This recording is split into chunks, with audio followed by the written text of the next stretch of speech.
So guys, ayan. Ipakikita natin sa mga kawaryo sa ating ibon para mabilis silang umuwi lalo guys.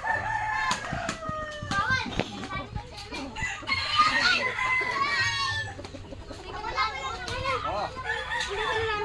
Guys, kasi yung mga ibon ko guys, kinakausap ko yan. Oh, inaintay kayong balundukanan. Mga kawaryor. Ganyan ko ng bilasis. Sampo pa yung AU. Rolling bag yata matay ng netong. Hindi, pigikit ka na eh.